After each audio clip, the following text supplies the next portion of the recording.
Es con el sentimiento de una tarea cumplida que saludo el nacimiento de la nueva revista latinoamericana. Como director de publicaciones en la gestión de Marcelo Viñar en el 2002, edité la revista. En esa tarea comenzó a madurar en mí la idea de la necesidad de un periodo mayor de permanencia del editor. El cambio cada 2 años imposibilitaba la creación y mantenimiento de una política editorial coherente.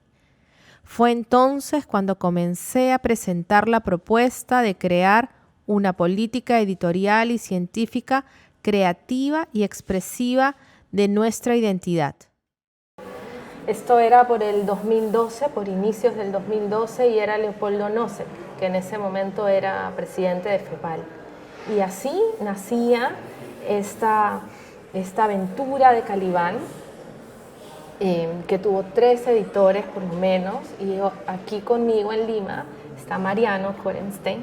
Muchas gracias, Mariano, por este pedacito de espacio para poder contar un poquito esta historia, esta aventura de Calibán. Aquí con nosotros tenemos 3 números de Calibán que como presencias físicas, un poco como a contramano de lo digital, pues aquí están, ¿no? Este primer número del 2012, Tradición e Invención. Por el otro lado, como representante del periodo final, del último tiempo de Calibán, de este año, ¿cómo hacemos para vivir juntos? Como a la salida de la pandemia, ¿no? Y a medio camino está este otro número que al azar elegí, Mal. Entonces, Mariano, ¿qué te evoca tener como todos estos recorridos por aquí? Cuéntanos. Muchas cosas. Por un lado, el orgullo de que haya una publicación en curso. Tú has elegido 3 números y, aunque no te parezca, es importante el número 3 porque un porcentaje muy pequeño de las publicaciones que se lanzan en el mundo editorial, en distintas disciplinas, llega al número 3. La mayor parte de las publicaciones que se editan caducan antes del número 3. Y entonces que la revista esté cumpliendo 10 años a mí me da muchísimo orgullo. Y por otra parte que sean 3 objetos físicos y 3 objetos físicos hermosos, para mí también es importante porque tú mencionaste lo digital y en un mundo donde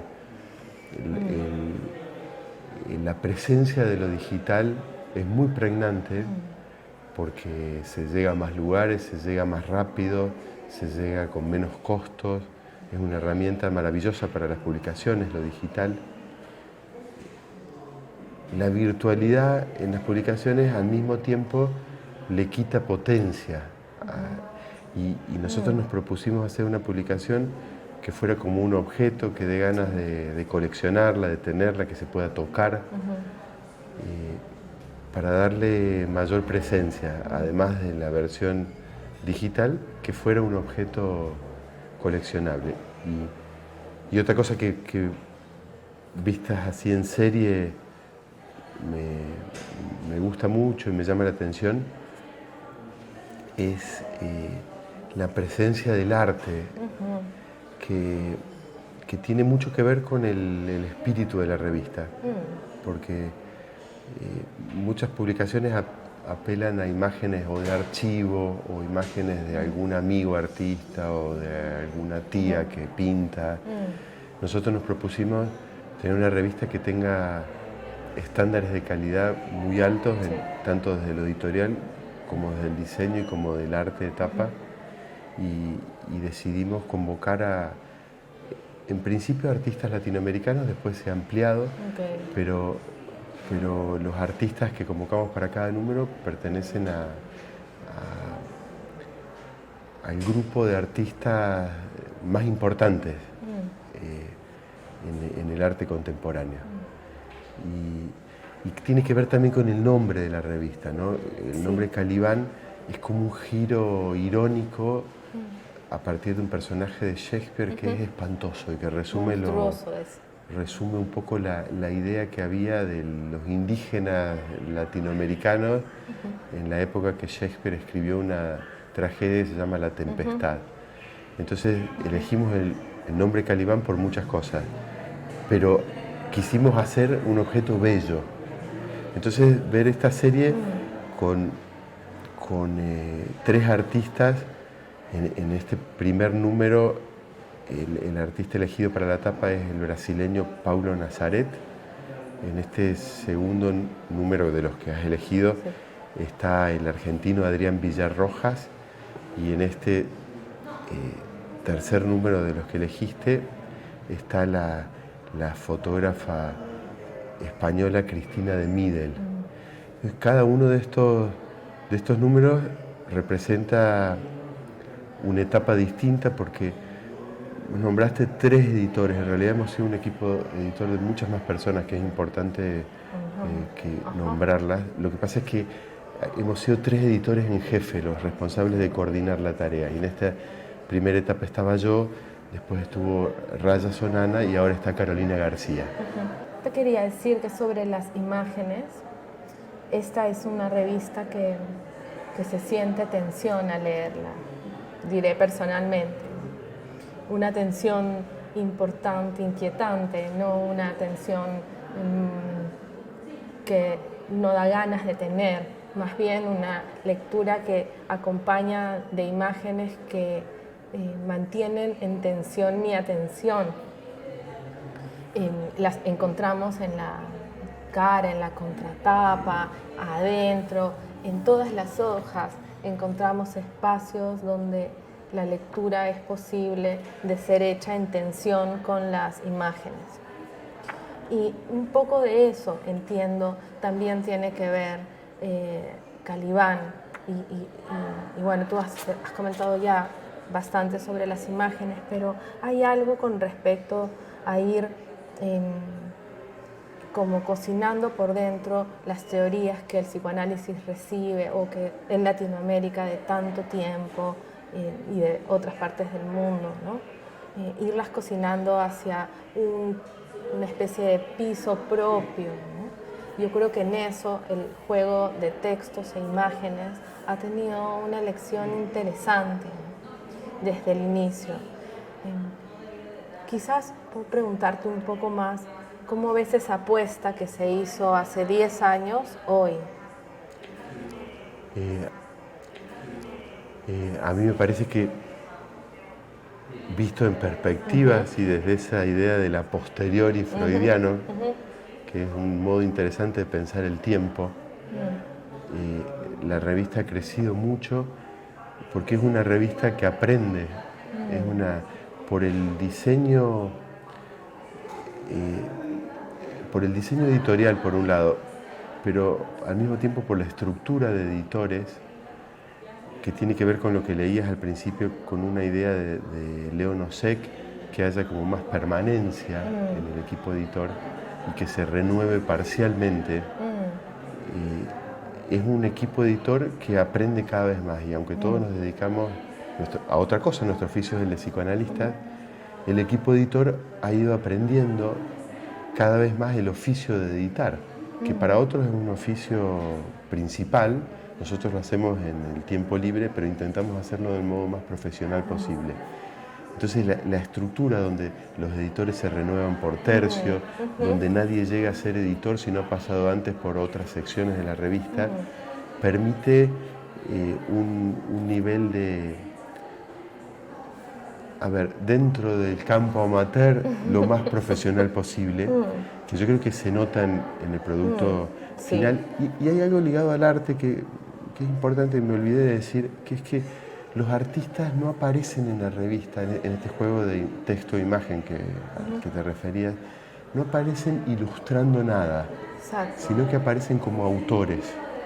No convocamos a artistas que ilustren los textos, sino artistas que editorialicen, casi como si presentaran un texto. Y si te pones a ver cada imagen de los artistas de tapa y del generoso espacio que le damos a las imágenes dentro, instigan a pensar analíticamente tanto o más que algunos textos. Sí. me hace acordar mucho a los álbumes ilustrados, a este estilo de literatura que la imagen efectivamente no ilustra, no es que está diciendo con imágenes lo que las palabras están también diciendo, sino que es realmente otro lenguaje que te puede poner en la posición, en una posición ni siquiera crítica, sino te presta otro lenguaje al mismo tiempo que estás leyendo, además en 3 idiomas posibles, ¿no es cierto? Porque Calibán aparece en portugués, en español y en inglés. Sí, en inglés vamos bastante atrasados, pero la idea es hacer una publicación trilingüe, así está pensado desde el inicio. Creo que a propósito de la belleza de la revista, voy a permitirme leer algo breve del manifiesto Calibán. Calibán, uno de los personajes de la tragedia La Tempestad de Shakespeare, anagrama de caníbal, y en quien se ha querido ver una representación que de lo indígena se tenía en la Europa shakespeariana. Es un ser monstruoso, incapaz de hablar correctamente la lengua de la cultura, condenado a balbucear eternamente. Proponemos una inversión irónica del modo en que se nos ve, evitando tanto la ingenuidad de no percibirlo como el congelarnos en esa mirada invalidante, apostando a un proyecto editorial que sea bello en su factura, cosmopolita en sus ambiciones y original en las teorizaciones que albergue. Yo cuando leí esto entiendo esto que estás planteando de tener la belleza de las imágenes todo el tiempo con una factura muy importante, con un sello muy importante. Y eso es algo que aparece en como todos los meandros que además la revista ha tenido que atravesar por lo que el tiempo ha tenido que traernos, ¿no? Pandemias, inicios de repente conflictuosos, ¿no? Pero todo esto aparece con la misma factura de belleza tranquila, digamos, a pesar de la tensión que mencioné.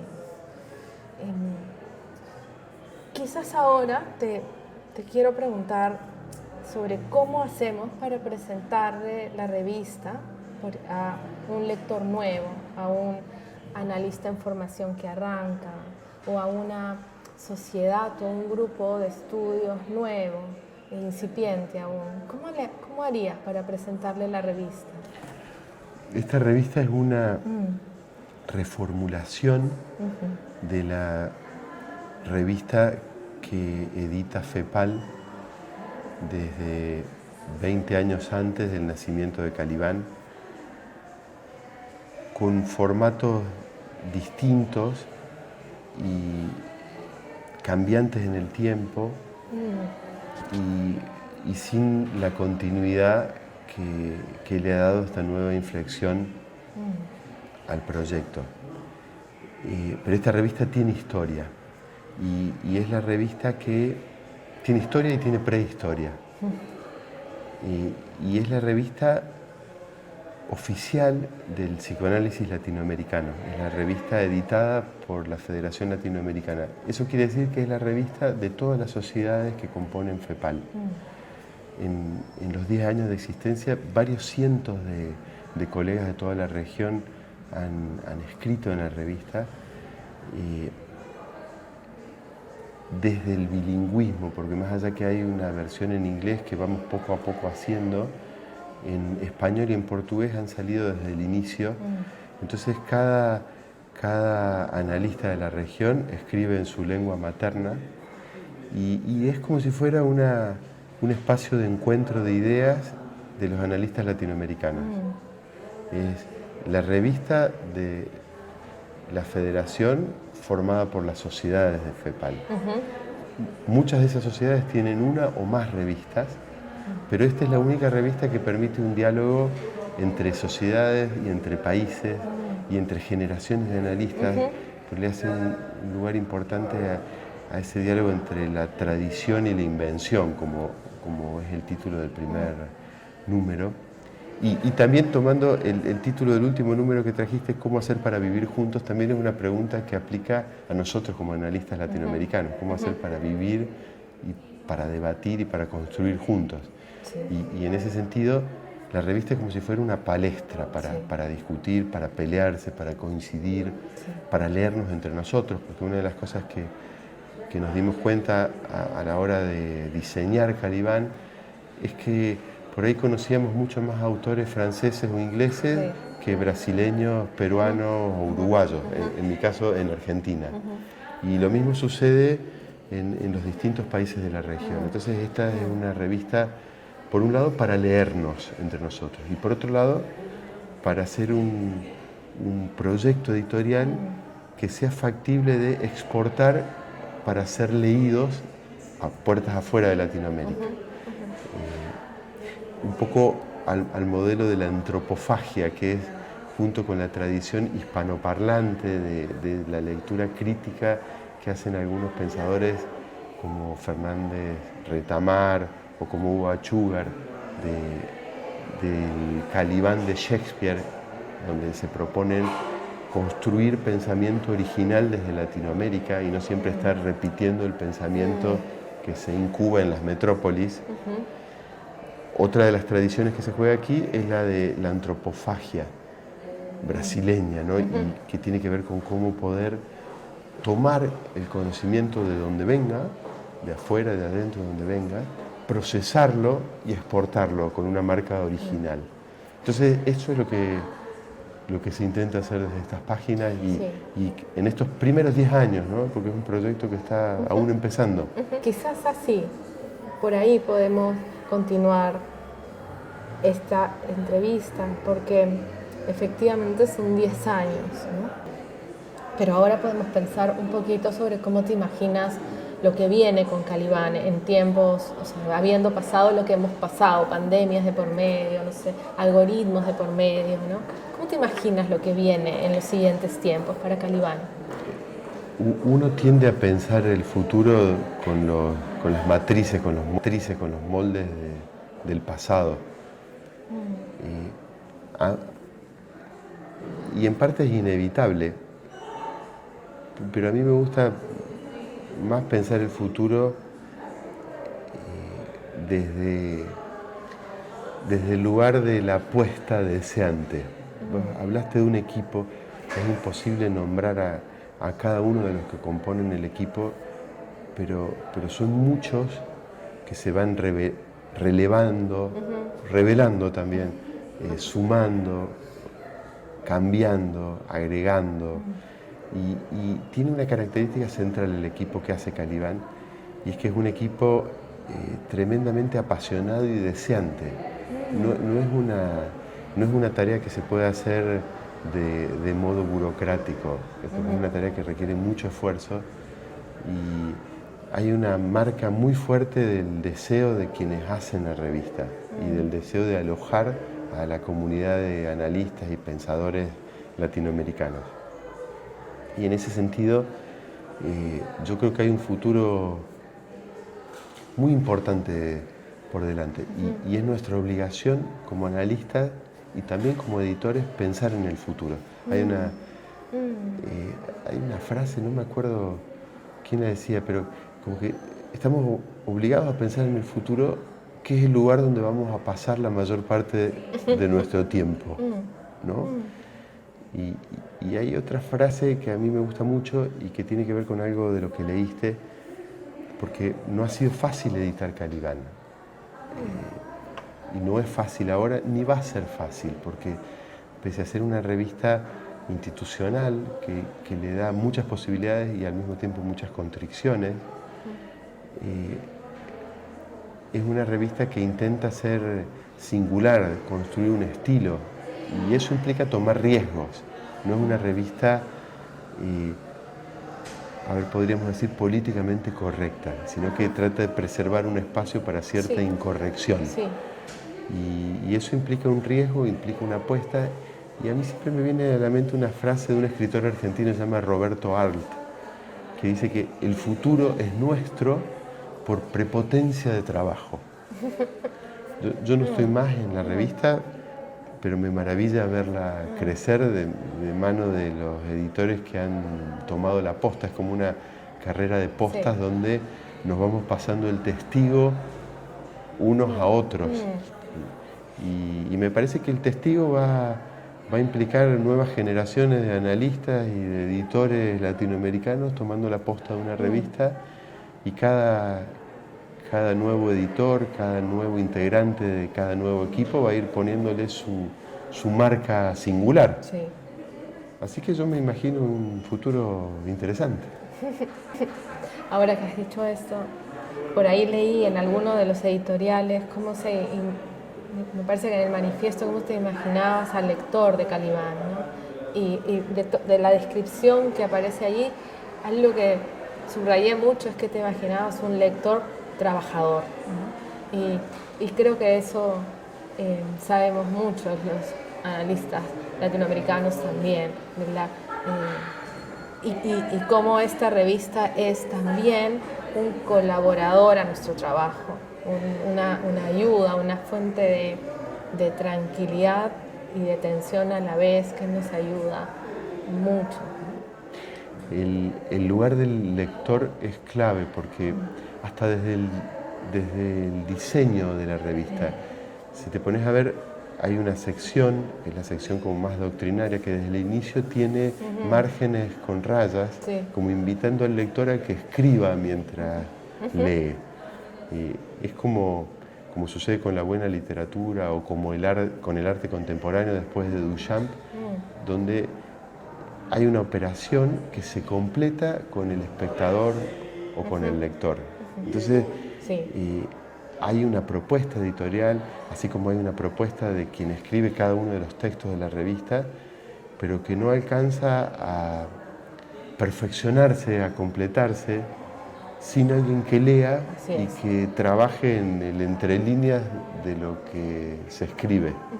Entonces la idea de la revista, por eso te decía que era como una palestra, como un ágora, como un lugar de debate y de circulación de ideas, no es un lugar donde nadie pontifique nada, ni donde aparezcan verdades reveladas, sino donde puede haber un conocimiento en construcción y en ebullición, aún con el riesgo de desprolijidades y de cabos sueltos, ¿no? Porque de esos cabos sueltos es donde se van a anudar nuevas construcciones. Sí. Creo que a modo de ir terminando, y a propósito de los 10 años y 20 números, ¿no? Con esa historia, me parece muy interesante, digamos, cómo este editorial inicial de Leopoldo Nosek tiene este final que es como la celebración de un nacimiento, pero también puede ser la celebración de un hito, ¿no? Que finalmente también es eso, los 10 años. Voy a leerlo y ahí lo comentamos y nos despedimos. En estos tiempos de crisis económicas, sociales y de paradigmas de pensamiento, en los que el psicoanálisis también participa de las perplejidades que enfrentamos, creo que solo podemos saludar Calibán, esta nueva criatura que nace. Calibán hablará portugués y español para hacerse presente entre nosotros, e inglés para presentarnos al mundo. Termino deseando que podamos tener la fuerza de espantar las brujas que en los cuentos de hadas gustan de presentarse en los nacimientos, y que Calibán crezca fuerte, aprenda, ame y sea amado, tenga una larga vida y sea útil a su comunidad. Felicidades. Es muy lindo terminar así una historia que comenzó y que puede continuar tanto tiempo acompañándonos, ¿no? Bueno, Mariano, muchas gracias. Gracias a vos.